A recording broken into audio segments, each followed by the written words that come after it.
ഇന്ന് big boss വീട്ടിൽ നമ്മുടെ അനുവും ഷാനവാസും തമ്മിൽ പൊരിഞ്ഞ അടി നടക്കുകയാണ് കേട്ടോ.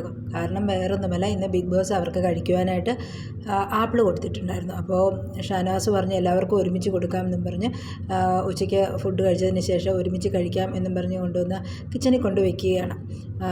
ഇതിനിടയ്ക്ക് ഷാനവാസ് ആരും അറിയാതെ നമ്മുടെ നിവിനും അരിനും ഇതിൽ നിന്ന് ഓരോന്ന് കട്ടെടുത്തുകൊണ്ട് പോയിട്ടുണ്ട്. പക്ഷേ ഇത് വീട്ടിൽ വേറെ ആരും അറിഞ്ഞിട്ടില്ല. എന്നാൽ നമ്മുടെ അനു ചെന്ന് കിച്ചൺ ടീമിൽ നിൽക്കുന്നവരോട് എല്ലാവരോടും പറഞ്ഞു, ഞാൻ എൻ്റെ പങ്കായ ഒരു ആപ്പിൾ എടുക്കുകയാണെന്ന് പറഞ്ഞിട്ട് ഒരു ആപ്പിളും എടുത്ത് കഴുകിക്കൊണ്ട് ആൾ വന്ന് മുറിച്ച് കഴിക്കുവാൻ ആരംഭിച്ചു. അപ്പോഴാണ് നമ്മുടെ ഷാനവാസ് അറിയുന്നത് അനു ഒരെണ്ണം എടുത്തു എന്നുള്ളത്. അപ്പം നമ്മുടെ ഷാനവാസ് വന്ന അനുവിൻ്റെ എടുത്ത് വന്നപ്പോഴത്തേക്കും ഒരു പീസേ മിച്ചം ഉണ്ടായിരുന്നുള്ളൂ.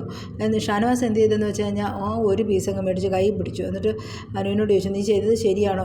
എല്ലാവർക്കും ഒരുമിച്ച് തരാമെന്ന് പറഞ്ഞ സാധനത്തിൽ നിന്ന് പറഞ്ഞാൽ കട്ടെടുത്ത് എന്തിനാണെന്ന് ചോദിക്കും. അപ്പോൾ നമ്മുടെ അനു പറഞ്ഞു, ഞാൻ കട്ടെടുത്തിട്ടില്ല, ഞാൻ അവിടെ നിന്ന് എല്ലാവരോടും പറഞ്ഞിട്ടാണ് എടുത്തുകൊണ്ട് പോകുന്നത്. അപ്പോൾ ഷാനവാസ് പറഞ്ഞു, ഇതിന് മുമ്പ് ഞാൻ ആപ്പിൾ എടുത്തപ്പോൾ ഓറഞ്ച് എടുത്തപ്പോൾ അങ്ങനെയല്ലായിരുന്നല്ലോ, എല്ലാവരും ഒരുമിച്ച് കഴിക്കണം എന്നല്ലേ എന്ന് പറഞ്ഞ് രണ്ടുപേരുടെ മൂട്ടനടി നടക്കുകയാണ് കേട്ടോ. കൂട്ടൊക്കെ പിരിഞ്ഞു പോകുന്ന ലക്ഷണമാണ്.